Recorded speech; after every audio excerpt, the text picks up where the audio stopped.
حج کے مہینے معین ہیں جو معلوم ہیں، تو جو شخص ان مہینوں میں حج کی نیت کر لے تو حج کے دنوں میں نہ عورتوں سے اختلاط کرے، نہ کوئی برا کام کرے اور نہ کسی سے جھگڑے، اور جو نیک کام تم کرو گے وہ اللہ کو معلوم ہو جائے گا۔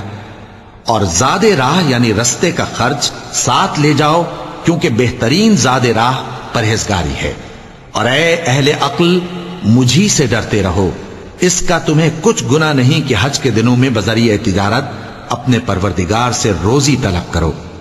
اور جب عرفات سے واپس ہونے لگو تو مشعر حرام یعنی مزدلفہ میں اللہ کا ذکر کرو، اور اس طرح ذکر کرو جس طرح اس نے تم کو سکھایا، اور اس سے پیشتر تم لوگ ان طریقوں سے محض ناواقف تھے۔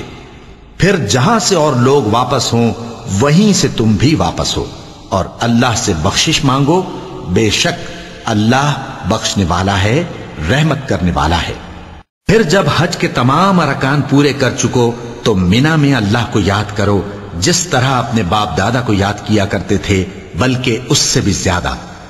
اور بعض لوگ ایسے ہیں جو اللہ سے التجا کرتے ہیں کہ اے پروردگار، ہم کو جو دینا ہے دنیا ہی میں دے دے، اور ایسے لوگوں کا آخرت میں کچھ حصہ نہیں۔ اور بعض ایسے ہیں کہ دعا کرتے ہیں کہ پروردگار ہم کو دنیا میں بھی نعمت عطا فرما اور آخرت میں بھی نعمت بخشیو اور دوزخ کے عذاب سے محفوظ رکھیو۔ یہی لوگ ہیں جن کے لیے ان کے کاموں کا حصہ یعنی اجر نیک تیار ہے، اور اللہ جلد حساب لینے والا ہے۔ اور قیام منی کے دنوں میں جو گنتی کے دن ہیں اللہ کو یاد کرو، اگر کوئی جلدی کرے اور 2 ہی دن میں چل دے تو اس پر بھی کچھ گناہ نہیں، اور جو بعد تک ٹھہرا رہے اس پر بھی کچھ گناہ نہیں۔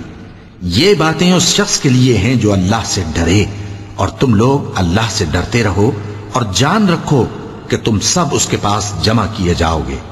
اور کوئی شخص تو ایسا ہے جس کی گفتگو دنیا کی زندگی میں تم کو دلکش معلوم ہوتی ہے، اور وہ اپنے معافی ضمیر پر یعنی اس بات پر جو اس کے دل میں ہے اللہ کو گواہ بناتا ہے، حالانکہ وہ سخت جھگڑالو ہے۔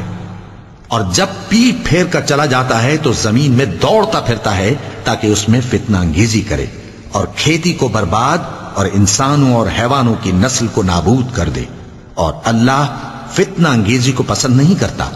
اور جب اس سے کہا جاتا ہے کہ اللہ سے خوف کر تو غرور اس کو گناہ میں پھنسا دیتا ہے، سو اس کو جہنم کافی ہے اور وہ بہت برا ٹھکانہ ہے۔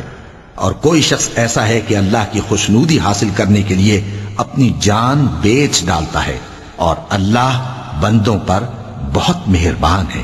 مومنو، اسلام میں پورے داخل ہو جاؤ اور شیطان کے پیچھے نہ چلو، وہ تو تمہارا کھلا دشمن ہے۔ پھر اگر تم احکام روشن پہنچ جانے کے بعد لڑکھڑا جاؤ تو جان رکھو کہ اللہ غالب ہے، حکمت والا ہے۔